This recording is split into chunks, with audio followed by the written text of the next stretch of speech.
Hello students, welcome back to Economics Pulse. My name is Anjali Kundal and I will be teaching you economics. आज की class में हम discuss करेंगे micro economics का एक बहुत important topic that is theory of production. Theory of production में हम क्या क्या चीज़ें करेंगे उसको मैं थोड़ा सा आपको ब्रीफ में बता देती हूँ। सबसे पहले हम पढ़ेंगे प्रोडक्शन, थ्योरी ऑफ प्रोडक्शन की डेफिनेशन। उसके बाद हम 4 फैक्टर्स की बात करेंगे जो प्रोडक्शन में आते हैं। उसके बाद हम प्रोडक्शन फंक्शन की बात करेंगे, कैसे उसको डिनोट किया जाता है उसके बारे में बात करेंगे।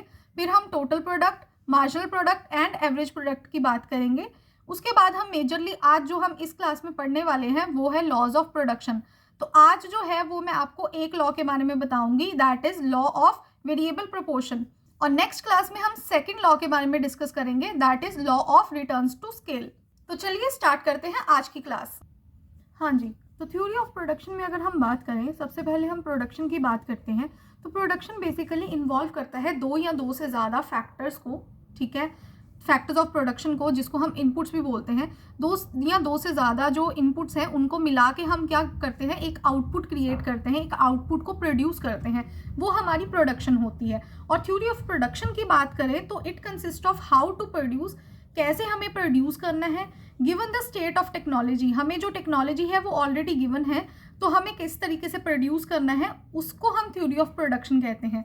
कि किस चीज़ की प्रोडक्शन करनी है, कैसे उसकी प्रोडक्शन करनी है, कितनी प्रोडक्शन करनी है, ये सब चीज़ें थ्योरी ऑफ प्रोडक्शन में आती हैं। It combines various inputs to produce a definite amount of output, कि हम मेजर जो है हम क्या कुछ 2 या 3 जो है वो हम इनपुट्स लेते हैं, जैसे फैक्टर्स ऑफ प्रोडक्शन ले लिया, लैंड ले लिया, कि लेबर ले लिया, कैपिटल ले लिया, इसको मिला के हम एक जो है आउटपुट बनाते हैं, एक सर्टेन अमाउंट ऑफ आउटपुट जो है हमारी बनती है।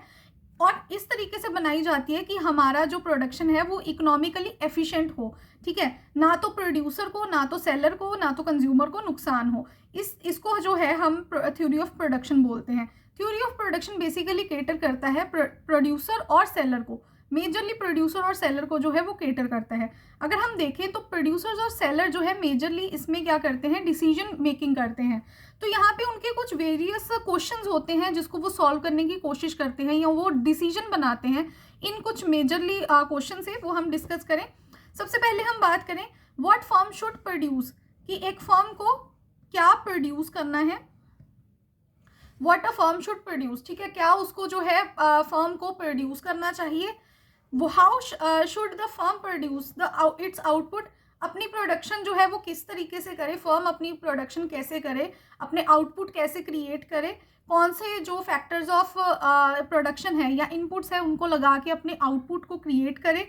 How much the firm should sell and at what price, कितना जो है फर्म को सेल करना है और किस प्राइस पे सेल करना है। उसके बाद आता है मेजर, बहुत इंपॉर्टेंट आज की डेट में अगर हम बात करें सबसे ज़्यादा इंपॉर्टेंट है फर्म को कि प्रोडक्ट अपना प्रमोट कैसे करना है, जिसमें हम सेलिंग कॉस्ट की बात करते हैं, एडवर्टाइजमेंट की बात करते हैं, जिसमें हम प्रमोशंस की बात करते हैं। ये सब चीज़ें हमारी आ जाती हैं कि हम प्रमोट कैसे, फर्म जो है अपने प्रोडक्ट्स किस तरीके से प्रमोट करेगी। इसके बाद हम बात करें तो थ्योरी ऑफ प्रोडक्शन में मेन एक्टिविटी क्या होती है, एक मेजरली इकोनॉमिक एक्टिविटी, उनका मेजर एम होता है कि ह्यूमन वांट्स को जो है वो सेटिस्फाई करना। देन उसके बाद बात करें तो theory of production also seeks to explain the relationship between input and output. Input और आउटपुट का रिलेशनशिप है बेसिकली, कि 2 या 2 से ज़्यादा जो है इनपुट्स लगा के मैं अपना आउटपुट कैसे जो है वो क्रिएट कर रही हूँ, प्रोड्यूस कर रही हूँ, और कितना प्रोड्यूस कर रही हूँ, कि और किस लेवल पे उसको जो है मैं सेल कर रही हूँ, किस तरीके से मैं उसको प्रमोट कर रही हूँ। ये कुछ बेसिक इकोनॉमिक एक्टिविटीज़ जो है वो थ्योरी ऑफ प्रोडक्शन में आती हैं। थ्योरी ऑफ प्रोडक्शन में हम मेजरली 2 चीज़ों का कंसर्न लेते हैं, 2 चीज़ों के बारे में बात करते हैं, प्रोडक्शन फंक्शन के बारे में और लॉज ऑफ प्रोडक्शन के बारे में, जिसको लॉज ऑफ रिटर्न भी बोलते हैं। तो फैक्टर्स ऑफ प्रोडक्शन की बात करें तो मेजरली हमारे 4 फैक्टर्स हैं, ये हम सबको पता है, that is land, labour, capital and entrepreneur, यही हमारे इनपुट्स बनते हैं।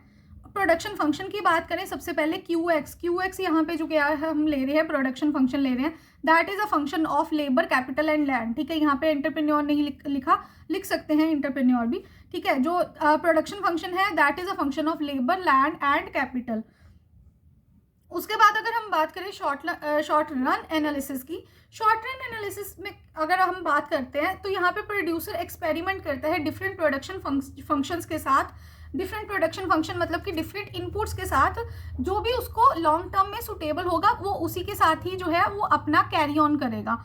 और इसमें शॉर्ट रन में क्या होता है, firm can't change all the factors of production, मतलब उसको इधर एक या दो जो प्रोडक्शन है उसको रखने पड़ेंगे, सारे प्रोडक्शंस को वो चेंज नहीं कर पाएगा, ठीक है ना। जैसे मान लो कि अगर उसने लैंड और या लेबर रखा है, ठीक है, तो वो उसको रखना ही पड़ेगा for the entire long run period also, ठीक है ना। अब ऐसा हो सकता है कि अगर लैंड और लेबर रखा है, ठीक है, उसमें वो एडिशन कर सकता है कैपिटल की भी। ये नहीं हो सकता कि अगर वो लेबर हटा रहा है तो वो पूरी की पूरी लेबर हटाएगा, ऐसा पॉसिबल ही नहीं हो सकता। विदाउट लेबर आपका कैपिटल, अगर मान लो कि इसको मैं एक एग्जांपल के तौर पे अगर मैं आपको बताऊं, अगर मैं हूं और सामने मेरे पास जो है capital, what is the capital, यहाँ पे जो कैमरा है वो मेरा कैपिटल है, यहाँ मैं आपको पढ़ा रही हूँ, मेरे पास एक टैब है, मैं उससे आपको पढ़ा रही हूँ, ये मेरा कैपिटल है, ठीक है। मैं क्या हूँ, एक लेबर हूँ। तो फिक्स्ड क्या चीज़ें हैं, दिस इज अ फिक्स चीज़, ठीक है ना, जो जिस चीज़ से मैं आपको पढ़ा रही हूँ, जैसे इंटरनेट है, अगर मैं आपको सिर्फ ये चीज़ें दे दूँ, ठीक है, मैं आपको सारा मटेरियल दे दूँ, खाली आपको मटेरियल दे दूँ और आपको टैब दे दूँ और आपको कैमरा दे दूँ, क्या आप पढ़ सकते हो। यहाँ बोर्ड है, ठीक है ना, बोर्ड है, टीचर है, तो अगर क्या बोर्ड के ऊपर सारी चीज़ें पड़ी हैं, क्या वो बोर्ड ओनली जो है वो आपको बेनिफिट कर सकता है, नहीं कर सकता। तो बेसिकली टीचर की भी वहाँ पे उतनी ही ज़रूरत है जितनी बोर्ड की ज़रूरत है। तो बेसिकली यहाँ पे ये कहने का मतलब है कि यहाँ पे जो है फैक्टर्स ऑफ प्रोडक्शन, दो या दो से ज़्यादा फैक्टर्स ऑफ प्रोडक्शन की उतनी ही ज़रूरत है। तो यहाँ पे जो शॉर्ट रन में है, जो फर्म है या जो पर्सन है, तो वो क्या करेगा, प्रोड्यूसर है जो है वो पूरे के पूरे फैक्टर्स ऑफ प्रोडक्शन को हटा नहीं सकता, ना ही उसको कंप्लीटली चेंज कर सकता। अब ऐसा नहीं है कि लेबर की जगह वो पूरा का पूरा कैपिटल लगा दे, ऐसा पॉसिबल ही नहीं हो सकता, ठीक है ना। अब यहाँ पे अगर मैं बात करूँ कि अगर मेरे पास बोर्ड नहीं हो और अगर मैं एज अ टीचर मैं आपको पढ़ा रही हूँ, तो क्या मैं विदाउट कैपिटल के मैं आपको पढ़ा पाऊंगी, नहीं पढ़ा पाऊंगी ऑब्वियसली, ठीक है ना। मुझे कोई चीज़ समझानी है तो मैं किस तरीके से पढ़ाऊंगी, बोर्ड के थ्रू पढ़ाऊंगी। पर अगर मेरे पास जो है मैं वहाँ पे नहीं हूँ और सिर्फ बोर्ड पड़ा हुआ है तो भी पॉसिबल नहीं है। तो दोनों चीज़ों की इक्वली जो है वो ज़रूरत है। तो that is the short run analysis का बेसिकली मेजर क्रक्स यही है। अगर हम इसको कंक्लूड करें तो यही शॉर्ट रन का मतलब है कि यहाँ पे फर्म जो है वो पूरे के पूरे फैक्टर्स ऑफ प्रोडक्शन को चेंज नहीं कर सकती। उसके बाद बात करते हैं दो फैक्टर्स की, ठीक है। इस फैक्टर्स में भी दो तरह के फैक्टर्स होते हैं, एक होते हैं फिक्स्ड फैक्टर्स, एक होते हैं वेरिएबल फैक्टर्स, ठीक है ना। फिक्स्ड फैक्टर्स कौन से हो गए, जैसे कैपिटल हो गया, लैंड हो गया, ये क्या है, फिक्स्ड फैक्टर्स है, ठीक है ना। जैसे मशीनरी है वो एक फिक्स्ड है, ठीक है ना, और यहाँ जो लैंड है वो फिक्स्ड है, वो कुछ टाइम बाद वो खत्म होगी या कुछ टाइम बाद उसका वेयर एंड टेयर होगा। वेरिएबल फैक्टर्स क्या होता है, जो चेंजिंग होते हैं, ठीक है ना। आज मैंने जो है अपने लैंड के ऊपर जो मान लो कि 1 एकड़ लैंड है, वहाँ पे मैंने 10 मजदूर लगाए, कल को जो है मैं वहाँ पे 20 मजदूर लगा लूंगी, पर एक टाइम के आने के बाद मैं वेरिएबल फैक्टर्स को भी कम कर दूंगी। बेसिकली जो ये चीज़ें मैं बता रही हूँ ये हम अगले जो है अपने अगले पड़ाव में पढ़ेंगे, that is law of production के बारे में। प्रोडक्शन में हम पढ़ेंगे, जब हम लॉ ऑफ वेरिएबल प्रोपोर्शन की बात करेंगे ना, तब हम वेरिएबल फैक्टर्स के बारे में बात करेंगे कि कितना हमें वेरिएबल फैक्टर लगाना होता है, किस टाइम बाद हमें अपना वेरिएबल फैक्टर को जो है बिल्कुल स्टॉप कर देना चाहिए ताकि हमारा जो है आगे अपनी एफिशिएंसी जो है वो रिड्यूस ना हो। तो ये चीज़ें हम आगे पढ़ेंगे। तो उससे पहले हम पढ़ लेते हैं 3 मेजर चीज़ों की, that is total product. Total product होता है sum of all the total outputs produced using the all inputs, ठीक है ना। सारे के सारे टोटल आउटपुट का सम कर देंगे, तो टोटल आउटपुट का सम कर देंगे तो हमारा क्या बन जाएगा, टोटल प्रोडक्ट बन जाएगा। उसके बाद एवरेज प्रोडक्ट होता है per unit product of a variable factor. यहाँ पे हम वेरिएबल फैक्टर की बात करते हैं, मान लो लेबर, तो total product divided by quantity of labour, ठीक है ना। तो इसको हम एवरेज प्रोडक्ट, मतलब पर यूनिट यहाँ पे प्रोडक्टिविटी निकलेगी एक लेबर की, that is the average product. Marginal product क्या होता है, जब change in the total product, जब हमारे टोटल प्रोडक्ट में चेंज आता है कोई भी एक एक्स्ट्रा यूनिट लगाने से या एक एक्स्ट्रा यूनिट घटाने से, ठीक है ना, इनपुट की कोई भी वेरिएबल फैक्टर की। जैसे मान लो कि हमारी लेबर है, अगर मैं एक एक्स्ट्रा यूनिट लगाऊंगी, मान लो कि मेरे पास एक ज़मीन है, ठीक है, मैंने वहाँ पे 10 बंदे लगा रखे हैं, अगर वो एक बंदा और एक्स्ट्रा लगाऊंगी तो उससे क्या होगा, जो मार्जिनल प्रोडक्टिविटी ऑफ लेबर जो है वो एक एक्स्ट्रा बंदे की वो 0 हो जाएगी, क्योंकि वहाँ पे ज़रूरत सिर्फ 10 लोगों की थी। अगर मैं उसके ऊपर एक और एक्स्ट्रा लगाऊंगी तो उस बंदे का तो और कोई काम ही नहीं है ना वहाँ पे। जब 10 बंदे वो काम खत्म कर रहे हैं, इजीली काम खत्म कर रहे हैं, एफिशिएंसी उनकी अच्छी है, ऑप्टिमम यूटिलाइजेशन हो रही है मेरे रिसोर्सेज की, तो मुझे एक एक्स्ट्रा यूनिट लगाने की ज़रूरत नहीं है। तो मार्जिनल प्रोडक्ट यही होता है कि जब हम हमारे टोटल प्रोडक्ट में चेंज आता है due to 1 extra unit of the variable factor या वेरिएबल इनपुट। तो इसका एक फॉर्मूला होता है जो बहुत ज़्यादा इंपॉर्टेंट है, क्योंकि ये हमारे न्यूमेरिकल्स में फॉर्मूला यूजुअली आता है। तो marginal product of labour is equal to total product, n is the number of product, ठीक है ना, total product minus total product n-1, या हम बोल सकते हैं change in total product with respect to the change in quantity of labour, या हम बोल सकते हैं यहाँ पे लेबर। अब इसके बाद मैंने बात करी थी लॉज ऑफ प्रोडक्शन की, है ना। तो लॉज ऑफ प्रोडक्शन में हम 2 लॉज पढ़ते हैं majorly, law of variable proportion and law of returns to scale. आज जो है मैं सिर्फ पढ़ाऊंगी आपको लॉ ऑफ वेरिएबल प्रोपोर्शन अच्छी तरीके से, जो आपको आज पूरी तरीके से समझ आ जाएगा। आपको दोबारा जो है वो चीज़ कहीं और से पढ़ने की या कहीं और से समझने की ज़रूरत नहीं है। आपको यहाँ पे as it is note wise जो है वो आपको पूरा का पूरा क्वेश्चन मिल रहा है। तो लॉ ऑफ वेरिएबल प्रोपोर्शन जो है वो शॉर्ट रन लॉ की बात करता है। यहाँ पे हम शॉर्ट रन लॉ में जो है हम लॉ ऑफ वेरिएबल प्रोपोर्शन को जो है वो यूज़ करते हैं। यहाँ पे एक ही फैक्टर जो है वो वेरिएबल होता है, ठीक है। इसमें ये जो है हम एजम्पशन में भी पढ़ेंगे, यहाँ पे एक ही फैक्टर जो है वो वेरिएबल होता है। मान लो कि जैसे हमने यहाँ पे लेबर ले लिया, तो लेबर जो है हमारा वेरिएबल फैक्टर है, बाकी सारे फैक्टर्स जो है वो फिक्स्ड फैक्टर्स है। ये लॉ क्या स्टेट करता है? ये लॉ बेसिकली स्टेट करता है कि total production at first increases, ठीक है ना, टोटल प्रोडक्शन हमारी जो है पहले इंक्रीज करती है मोर देन द प्रोपोर्शनेटली, ठीक है ना, एक प्रोपोर्शन से ज़्यादा जो है टोटल प्रोडक्ट पहले इंक्रीज करता है, देन वो इक्वी प्रोपोर्शनेटली इंक्रीज करता है, ठीक है। उसके बाद वो जो है इक्वल लेवल पे आ जाता है जहाँ पे हम कांस्टेंट मान लेते हैं या जहाँ पे हमारा टोटल प्रोडक्ट मैक्सिमम होता है। उसके बाद धीरे धीरे करके जो है हमारा टोटल प्रोडक्ट फाइनली जो है लेस देन प्रोपोर्शनेटली, मतलब कि धीरे धीरे करके रिड्यूस होना शुरू हो जाता है। तो ये हमारा मेजरली क्रक्स है इस लॉ का। तो ये इसकी डेफिनेशन है। इस लॉ को बेसिकली क्लासिकल्स ने बोला है लॉ ऑफ डिमिनिशिंग रिटर्न्स, या हम इसको ये भी बोल सकते हैं law of diminishing returns, law of diminishing marginal product, या लॉ ऑफ मार्जिनल प्रोडक्ट भी बोल देते हैं। तो ये 3-4 नाम है, ये आप लिख सकते हो। एजम्पशंस की इसकी बात करें तो यहाँ पे 1 फैक्टर जो है वो वेरिएबल होता है, जैसे मैंने बोला कि लेबर जो है यहाँ पे वेरिएबल फैक्टर है, बाकी सारे फैक्टर्स जो है वो फिक्स्ड फैक्टर्स है। All units of variable factors are homogeneous, जितने भी वेरिएबल फैक्टर्स हैं वो सारे के सारे होमोजीनियस है। No change in the technique of production, production की टेक्निक में कोई भी चेंज नहीं आ रहा। फिर उसके बाद factors of production can be used in different proportion, तो जो फैक्टर्स ऑफ प्रोडक्शन है वो डिफरेंट प्रोपोर्शंस में यूज किए जा सकते हैं, ठीक है ना। अब इसका जो डायग्राम है वो हम पढ़ते हैं और साथ के साथ इसकी एक्सप्लेनेशन मैंने लिखी हुई है उसको भी समझते हैं। तो देखो यहाँ पे हमने जो है y एक्सिस पे लिया है हमारा आउटपुट और हमारी x एक्सिस पे लिया है हमने नंबर ऑफ लेबर। तो यहाँ पे 3 स्टेजेस आती हैं, स्टेज 1, स्टेज 2, स्टेज 3। हर स्टेज का एक डिफरेंट सिग्निफिकेंस है और हर स्टेज में डिफरेंट जो है हमारी प्रोडक्टिविटी होती है, वो हम समझते हैं। सबसे पहले हम टोटल प्रोडक्ट की बात करते हैं। तो टोटल प्रोडक्ट देखो पहले जो है वो इंक्रीज हो रहा है एक लेवल पे, जो सेकंड स्टेज है यहाँ पे आके जो हमारा टोटल प्रोडक्ट है यहाँ पे मैक्सिमम हो रहा है। आप देख रहे हो यहाँ पे मैक्सिमम पॉइंट आ रहा है, ठीक है। उसके बाद धीरे धीरे करके टोटल प्रोडक्ट हमारा रिड्यूस हो रहा है। तो इस स्टेज को, जो फर्स्ट स्टेज है, इसमें यहाँ पे क्या बोलते हैं, जो फर्स्ट स्टेज है यहाँ पे इसको बोलते हैं increasing returns two factor. Increasing returns two factor में क्या होता है, हमारा एवरेज प्रोडक्ट और मार्जिनल प्रोडक्ट दोनों इंक्रीज होते हैं। इनके कुछ रीजंस होते हैं। इसका मेजर रीजन क्या होता है, जब हमारा एवरेज प्रोडक्ट और मार्जिनल प्रोडक्ट आप देखो दोनों इंक्रीज कर रहे हैं, पर यहाँ पे एक और चीज देखने वाली है कि हमारा मार्जिनल प्रोडक्ट जो है वो ज्यादा है, एवरेज प्रोडक्ट से ज्यादा जो है हमारा मार्जिनल प्रोडक्ट है। और इनका मेजर रीजन क्या होता है, सबसे पहले इसका मेजर रीजन ये होता है कि जो हमारा quantity of fixed factors of production जो होता है वो अबंडेंट होता है, ठीक है ना, वो ज्यादा उसमें क्वांटिटी में होता है। मान लो कि मेरे पास जो फिक्स्ड फैक्टर है, लैंड जो है बहुत ज्यादा है, तो वहां पे मैं क्या करती हूँ, लोगों को लगाती रहती हूँ, मैं लेबर अपनी को जो है उसको अपॉइंट करती जा रही हूँ।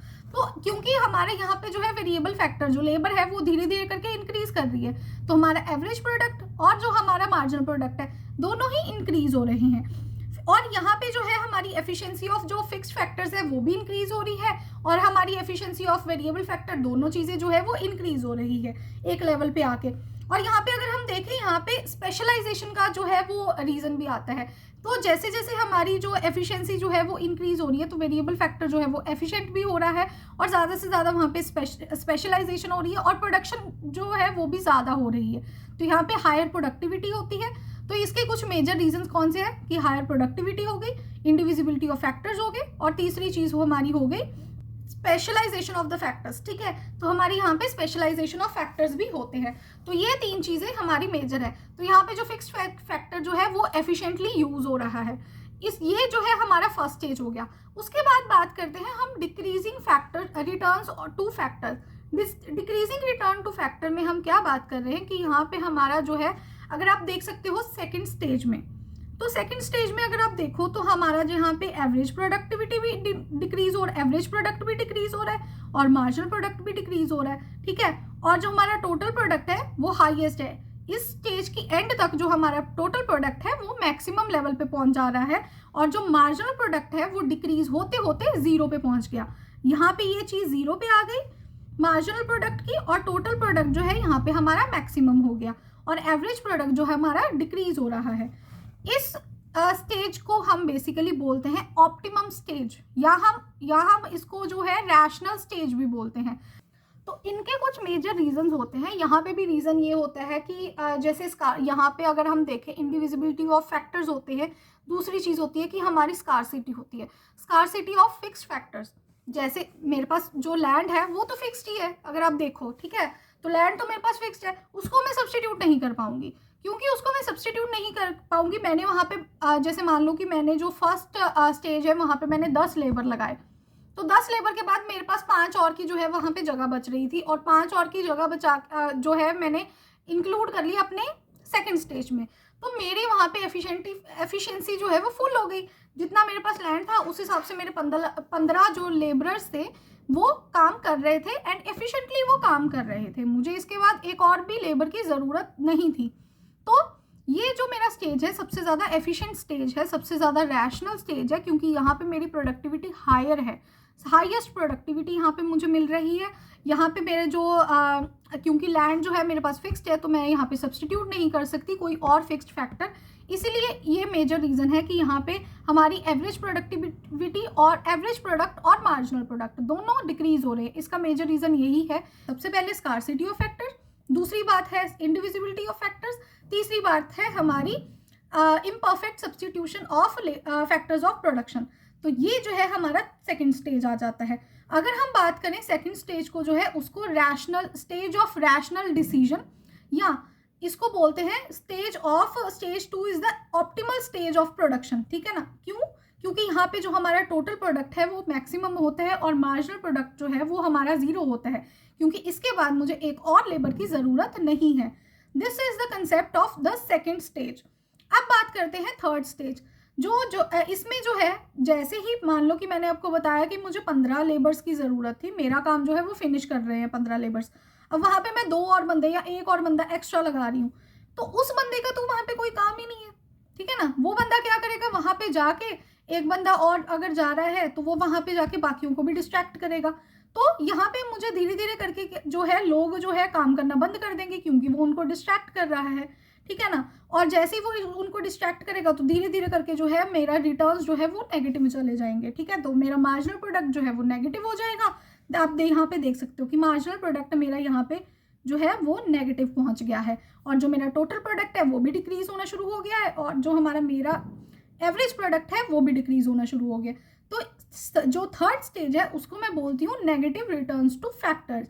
यहाँ पे जो हमारा मार्जिनल प्रोडक्ट है वो नेगेटिव हो जाता है और जो टोटल प्रोडक्ट है वो फॉल करना शुरू कर जाता है, यहाँ डिक्रीज होना शुरू हो जाता है।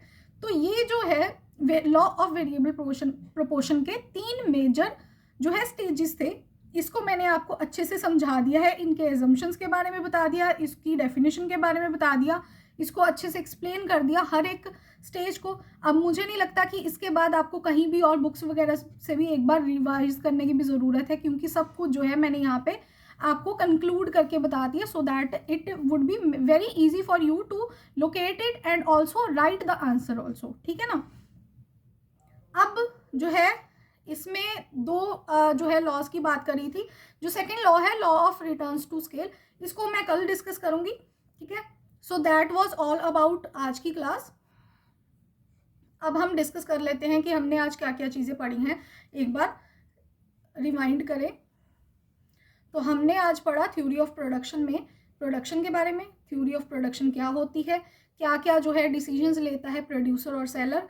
फिर उसके बाद बात करी है थ्योरी ऑफ प्रोडक्शन में प्रोडक्शन फंक्शन की, फैक्टर्स ऑफ प्रोडक्शन की, शॉर्ट टर्म एनालिसिस की बात करी है, फिक्स्ड फैक्टर्स और वेरिएबल फैक्टर्स के बारे में बात करी है। देन हमने टोटल प्रोडक्ट क्या होता है, एवरेज प्रोडक्ट कैसे निकालते हैं टोटल प्रोडक्ट से, और मार्जिनल प्रोडक्ट कैसे निकालते हैं, ये सब चीज़ों के बारे में पढ़ा है। उसके बाद लॉ ऑफ प्रोडक्शन के बारे में पढ़ा है, जहाँ पे लॉ ऑफ वेरिएबल प्रोपोर्शन आज हमने कंप्लीटली फुली जो है वो डिस्कस किया है। यहाँ पे हमने जो है उसके एजम्पशंस करे, उसकी डेफिनेशन के बारे में बात करी। देन उसके बाद इसका डायग्राम और उसके स्टेजेस को एक्सप्लेन किया। और जो है अब हम नेक्स्ट क्लास में जो है मैंने आपको बताया कि लॉ ऑफ हम रिटर्न्स टू स्केल हम पढ़ेंगे, ठीक है, जिसमें हम डिफरेंट चीज़ें पढ़ेंगे, तो वो हम अगली क्लास में डिस्कस करेंगे। सो that was all about today's class. तो आज की क्लास में हमने जो भी चीज़ें डिस्कस करी हैं आप उसको दोबारा रिवाइज करोगे, एक बार दोबारा से इनके डायग्राम्स को बना के देखोगे, आपको बेटर अंडरस्टैंडिंग हो जाएगी। सो अगर आपको वीडियो अच्छी लगी हो तो लाइक करना, शेयर करना, और अगर आप चैनल पे नए हो तो चैनल को सब्सक्राइब करना ना भूलना। मिलते हैं अगली क्लास में।